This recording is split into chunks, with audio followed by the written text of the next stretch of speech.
Olá, estudante! Seja muito bem-vindo ao nosso vídeo. No vídeo de hoje, nós vamos conversar com você sobre algumas atualizações que ocorreram recentemente na norma ABNT NBR 10520. Nós vamos destacar algumas atualizações, algumas das atualizações que ocorreram, as atualizações que nos chamaram mais atenção. Caso você ainda não seja inscrito no nosso canal, eu te convido a se inscrever para ficar por dentro de todos os conteúdos inéditos que nós postamos durante a semana. Então vamos às nossas dicas de hoje.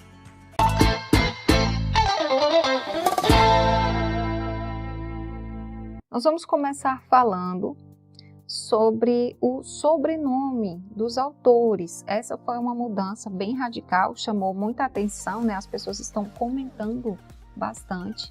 Então, o sobrenome dos autores não fica mais todo escrito com letras maiúsculas dentro do parêntese. Na norma antiga, quando a gente tinha uma citação dentro do parêntese, o nome do autor era escrito com letras maiúsculas. Agora, com a atualização da norma, mudou. O sobrenome do autor, escrito dentro do parêntese, é escrito apenas com a primeira letra, a inicial maiúscula, e as demais letras são escritas minúsculas, O restante do nome do autor é escrito com letras minúsculas. Foi uma mudança que facilitou um pouco, a vida do estudante de certa forma, por não precisar mais se preocupar com a citação fora do parêntese, dentro do parêntese, Então, é algo que facilitou um pouco. Lembrando que essa atualização, ela não se encaixa na referência, O sobrenome na referência continua escrito com letras maiúsculas, e nota de rodapé também o sobrenome é escrito com letras maiúsculas. Então, fiquem atentos, Fique atento a essas mudanças, porque assim, pode ser que a sua faculdade, e essa é uma informação bastante relevante para a gente destacar logo no início, são muitas mudanças, mas se a sua faculdade ainda não estiver exigindo a nova norma, você pode continuar se baseando na norma antiga. Mas se a sua faculdade já exige que você desenvolva seu trabalho com base na nova norma, é importante que você fique atento a essas atualizações. Vamos seguindo. Orientações para textos não paginados. Então, a norma antiga e a nova norma, ela não trazia informações muito claras com relação a isso. Então, convencionou-se, que quando a obra ela não tinha indicação de página, os estudantes, os alunos utilizassem N.P, ou se fosse uma obra online, um site, que não tivesse indicação de página, poderia ser utilizado online, enfim. Isso era baseado, claro, com as contribuições, as diretrizes de cada faculdade. Então, como a norma não trazia uma orientação específica, os alunos adaptavam, seguiam as regras da faculdade, enfim. A norma não se pronuncia, a nova norma não fala sobre essa questão de N.P online, mas ela traz algumas orientações, algumas dicas. Então, no item 6.1.3, a indicação de responsabilidade, quando estiver entre parênteses, deve ser acompanhada da data em citações diretas. Acrescenta-se o número da página ou localização, se houver, após a data. Então, como podemos perceber no exemplo 1. O exemplo 2 chama a atenção no seguinte: há aqui uma citação direta, mas não há indicação de página. E logo em seguida, há uma nota que diz: a fonte consultada neste exemplo 2 não é paginada. Então, nos leva a entender que quando a obra não tiver indicação de página, você não precisa inserir nenhuma informação. Você pode fazer a citação conforme traz o exemplo 2. Essa atualização chama bastante a atenção. É algo novo, é algo que facilita também a vida do aluno. Para citações diretas de documentos não paginados, convém que se indique a localização do trecho citado, conforme consta no documento. Então, novas indicações, novas contribuições. Veja, para slide, você pode indicar o número do slide. Então, se for uma citação direta, você, no lugar da página, se não houver, você pode indicar o número do slide, conforme o exemplo mostra, slide 2. Em um documento jurídico, se for um documento online e você não tem a indicação de página, você pode trazer informações sobre o documento. O capítulo, o artigo, o inciso, então são informações que constam no documento, você pode trazer no local que você traria aí a indicação de página. E no vídeo, a mesma orientação, você pode trazer minuto, segundo, então são informações importantes para que você fique atento. A Bíblia, né, na norma antiga, a gente não tinha uma orientação específica, direta, com relação a citar a Bíblia. Na nova norma, essa indicação foi feita. Então, a norma, ela traz que a entrada ela é feita pelo título e não pelo autor, o ano da publicação, o livro, né, o capítulo, os versos e a página da publicação. Então, dessa forma que faria a citação da Bíblia. No caso de fontes sem autoria ou responsabilidade, a indicação deve ser feita pelo título. Então, a gente trouxe aqui, né, uma comparação da norma antiga com a norma nova, para a gente entender como ficou essa mudança. Então, na norma antiga, né, a primeira palavra do título ela era escrita com letras maiúsculas seguida de reticências. Na nova norma, a indicação é feita pela primeira palavra do título, seguida da indicação de supressão. Então, não só são reticências, né? Tem abre colchete, fecha colchete, junto com as reticências, né? E aí, se o título for composto por mais de uma palavra, né? Também tem essa orientação.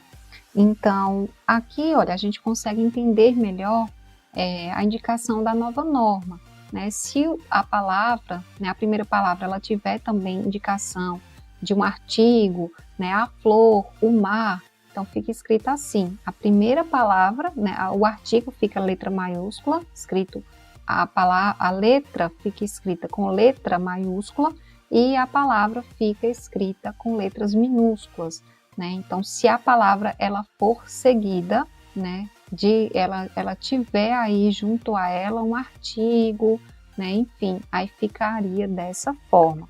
Aqui a gente percebe, se for uma palavra apenas, né, sem um artigo, aí a primeira letra maiúscula e as demais letras minúsculas. Então, essa é a orientação da nova norma, diferencia um pouco da norma anterior. Não se usa mais grifo do autor. Então, se você vai fazer uma citação direta, né, que tem aí algo já grifado, nós sabemos que a citação direta, você escreve ela conforme o autor escreveu. Então, se tem até erro ortográfico, você deveria escrever com aquele erro. Mas agora, a norma não traz essa obrigatoriedade com relação ao grifo do autor. Então, se o autor solto fez um grifo lá na citação dele, e você vai trazer a citação dele para o seu trabalho, você não tem a necessidade de informar o grifo dele. Só os grifos que você fez na sua citação, ou seja, né, os destaques que você fizer. Então, não tem essa obrigatoriedade, não existe necessidade. A norma diz, para enfatizar trechos da citação direta, deve-se destacá-los com uma das seguintes expressões, grifo nosso ou grifo próprio, como último elemento da chamada da citação. Quando o texto transcrito já tiver destaque, não existe necessidade de informar o grifo, né? Então, não tem essa necessidade. Já tiver destaque, não existe necessidade de informar o grifo, né? Não se usa mais o grifo do autor. Então, é algo que facilitou um pouco também a vida do estudante. Na norma antiga, a gente tinha essa orientação de trazer, né, a informação do grifo do autor, né, quando havia um destaque aí feito pelo autor na citação direta. Agora, não existe essa necessidade de informar o grifo, o que facilitou um pouco a vida do estudante também. Então, vamos seguindo. Et al., né, a citação de fontes com 4 ou mais autores. Na norma antiga, nós não tínhamos uma orientação com relação a isso. As citações elas eram feitas com base nas convenções pelas faculdades, no que as faculdades indicavam. Agora, a nova norma ela trouxe orientação para esse sentido. Então, no item 6.1.2, a norma diz: para citações de fontes com 4 ou mais autores, pode ser citado o primeiro autor, seguido da expressão et al., embora na referência constem todos os autores. Qualquer que seja o recurso utilizado, este deve ser uniforme com todas as citações no documento. Então, você pode citar só o primeiro, né, só um autor, o primeiro autor, seguido da expressão et al., né, ou você pode citar todos os autores, né, de acordo com Maciel, Brum, Delbian e Costa. Então, é algo que ficou opcional e facilita também a vida do estudante.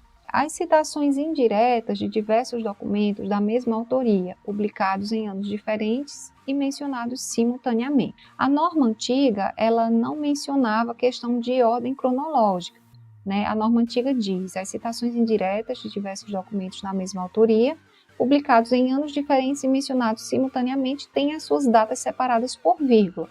Já a nova norma, ela menciona a questão da ordem cronológica. Ela diz: as chamadas de citações indiretas de diversos documentos da mesma autoria, publicados em anos diferentes e mencionados simultaneamente, devem ter as suas datas em ordem cronológica, separadas por vírgula. E aqui a gente percebe esse exemplo de forma muito bem pontuada. Então, algo também que a norma trouxe, algo diferente, mas que vale a pena ficar alerta para fazer conforme, de fato, a norma pede. Essas foram as principais orientações que nós destacamos para o vídeo de hoje. Eu espero que esse conteúdo ajude você, auxilie você. Deixa nos comentários, né, se esse vídeo foi útil, se ele te ajudou. Se você tem alguma dúvida com relação a essas atualizações, se você observou outras atualizações relevantes na norma, pode deixar nos comentários. Deixem sugestões de vídeos com relação a outras atualizações que nós vamos fazer sim. Então, deixa nos comentários. Teve mais alguma atualização da norma que você identificou que não foi falado nesse vídeo? Deixa nos comentários que nós vamos fazer vídeos com relação com as sugestões de vocês, tá bom? Espero ter ajudado. Bons estudos e até o próximo vídeo.